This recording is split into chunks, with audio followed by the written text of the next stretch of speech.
Good morning, this is Professor Will, CBMD PhD. And today is Friday, May 13th, 2022. It is 9:46 a.m. Eastern Standard Time. And as you can see, you can hear the birds chirping. Just a few days ago, I had written an essay on ethyl nitrophenylphenyl phosphorylthioate, for example. And today I have to finish my essay on physostigmate and physostigmatic venenosum. I'm going to continuation. You know, you hear the birds chirping. It sounds so beautiful. I'm outside enjoying the beautiful spring morning weather, and it feels great. And I just woke up not too long ago, so it took a few recordings to get this right. But anyways, I have to finish up that essay, and it's kind of late. It's Friday morning. Maybe they're behind time. They got staff shortage. Who knows? But I definitely got to get my hat on if I'm going to take a walk. The sun's kind of getting intense here. Solar radiation, kind of hot this morning, beaming down on me. Feel the neutrinos flowing right through my body, though. I feel energized at least. Like I said, it's a beautiful day out, and you can hear the birds. A lot of traffic in my area. It's a small area. Well, it's a quiet area, I would say, and there's a lot of traffic. People are going to work, and the buses are going by and stuff. So overall, it's going to be a good day. I feel it's going to be a good day. Can't wait to work out with Megan and see Tina again. And it was a good night with Sabrina last night. We spent 2 hours just, talking about our passions and what we like to do and everything we like to do. And like I said, Sabrina is starting to be a good friend of mine. I just met her not too long ago. She was in the hospital sick for a while, but oh well, she's feeling better now. So I'm glad she's doing better. So. There's a lot going on around me. I have a lot of friends.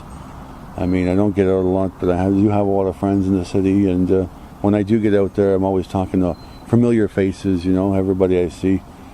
And most of the people I grew up with going to school are moved out to bigger cities now, like Toronto and Ottawa, because you can't find work in a small retirement town like this. So they're all moved out. They're all moved out of the city, and I don't see the people I went to school with. I don't see those guys anymore. They're all, like I said, they all moved either to bigger cities or smaller places. Most of them went to Toronto, and some of them went to Montreal too. And a lot of them are French from this area. There's a lot of French people, so they can manage well in Gatineau and Ottawa, Montreal, and those places, no problem. I've never spoke French in my life, but I had enough time trying to learn English in school. And took French class, but I didn't like it. I took extra math instead. I didn't like the French class. So my special ed teacher got me doing extra math during French class, and I scored high in math. And when I was in high school, I scored even higher. And I was an ace in math when I was a kid. Probably better than I was with English, to tell you the truth. English was never my favorite language. I wouldn't say favorite language. English was never my favorite subject, I would say.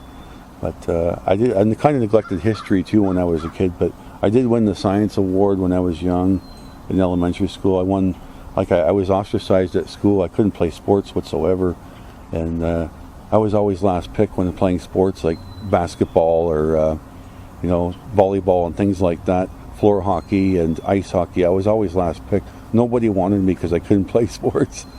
But overall, I was good at badminton, and everybody said I was really good at badminton. I had good agility for badminton because it was like a single sport where you could play in double teams, where it was just a more quieter sport, where it's just easier to navigate and have your own mind to think. So I won the badminton award, and I also won the science fair award because I can tell you stories about science fairs over the last couple of years in elementary school. I was out there and helping people with their science fairs, and teacher would always, Mr. Castaneda would always get me to go around the class and help people with their science fairs. He was a good teacher. I liked him. A lot of people liked Mr. Castaneda, and that was at Mother St. Bride's. He was a good teacher. I liked him. And he always told me how good I was with science all the time, and he always told me to help people out, so I was always doing good with that. And I had a lot of fun with science when I was a kid. I wish I would have stayed the rest of high school, but like I said, I had to move out of the house at a young age. But I did pick up when I moved out and did my high school and my college and eventually my university, and followed up with that. But like I said, because of my misophonia, it's hard for me to work in environments that are difficult for me, difficult people, and working on it, definitely working on it. I could do much better, that's for sure. But like I said, it's my passion to be a professor and work in a small classroom. And it doesn't matter whether you have 2 people or 1,000 people. The presentations are quality for me, and I'll put everything I have into a presentation to help somebody. I've been working for half my life on my career, and most of my life on my career since I was a kid, so I have a lot to teach the students, particularly young adults that work in the college environment, and I feel like I can help a lot of people, and at the same time maybe make a bit of money at the same time. So I'd like to do that. That would be a passion for mine, to get started on something like that. And I work very hard too. I work very hard on this, so I just have to finish some of the courses I'm taking. I want to take electronics engineering. I'm taking a teaching course. I want to do training up at the university with some real professors, and hopefully get involved with things I like. And it's not like you have to believe in everything you're studying or taking. It's just getting an idea of what they're actually thinking, and making the best of it, or not following the logic, but creating your own logic, you know what I mean? So that's exactly what I do. So I take information, I make it 10 times better. I reverse engineer technology and science, and I reverse engineer the world around me. I very observant, and taking a glance at the environment around me and the technology around me, and how evolution has evolved over the last few decades. I can take that information and probably re-engineer it and make 10 times better, and so always trying my best, that's for sure. I can still remember the prerequisite I wrote back in 1997. It was an English prerequisite to get into Canada College, and it was on my interest in science. Science is a very special instrument. It could be used for greater knowledge for the world around us, or it could be used for destruction. And I still remember writing that, and I wrote I think it was like a 2-page prerequisite to get into Canada College, and I passed it, the mature student test, and I passed the equivalency, and I got into college pretty quickly. The mathematics came natural to me too.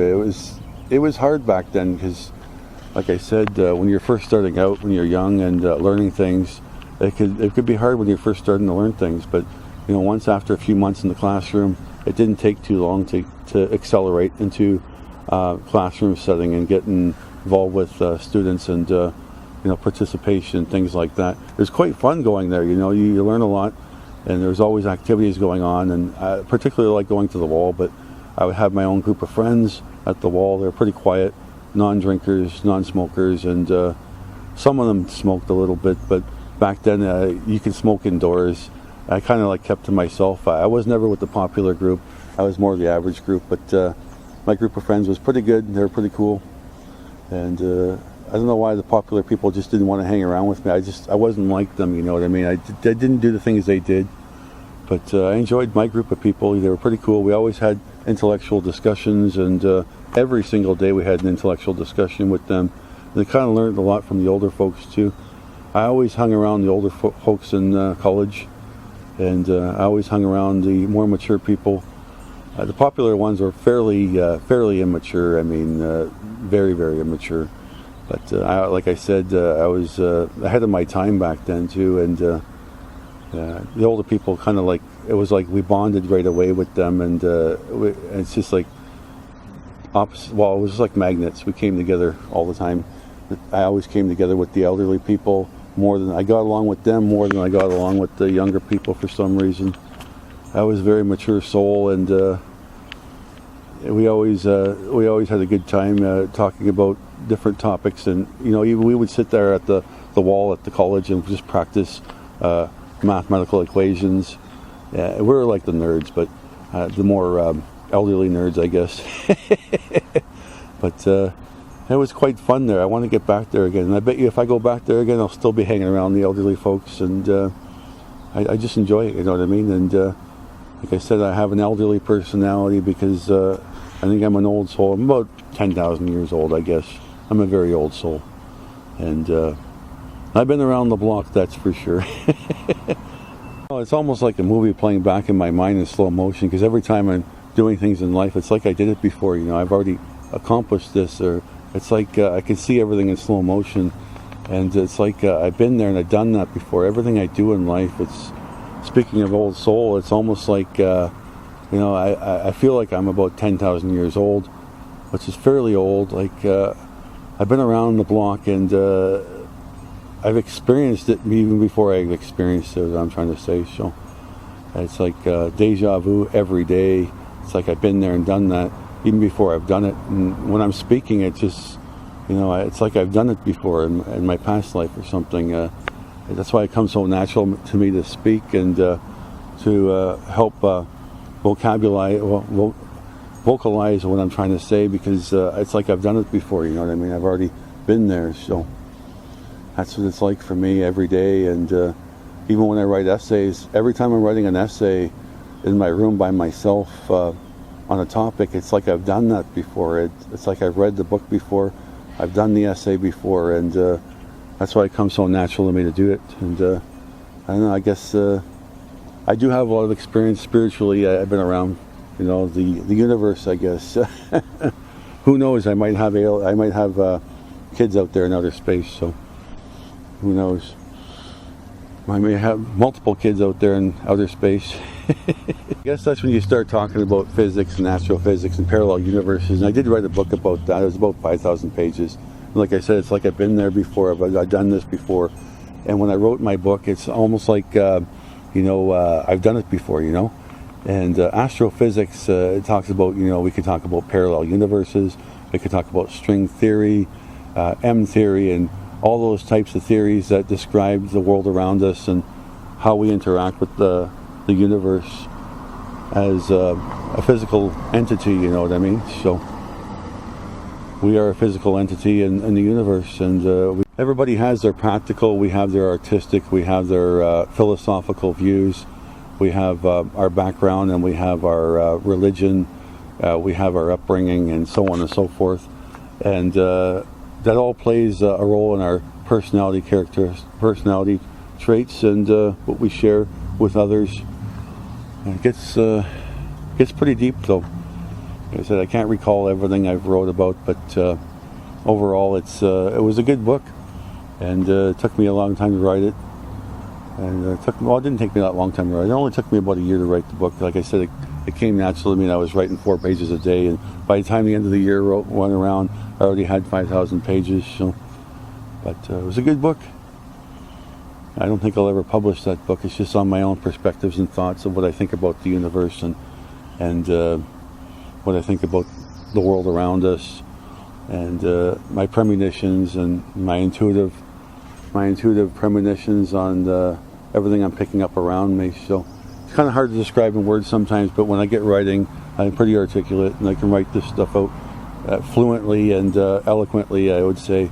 Pretty eloquent in writing things down, and it just comes natural to me to write. So like I've been doing it for a while, but it's like it came natural to me the first day I tried writing when I was a kid. I always thought, when I was younger I couldn't do it, but as soon as I picked up a pen and started writing, it's like it came natural the first day I started.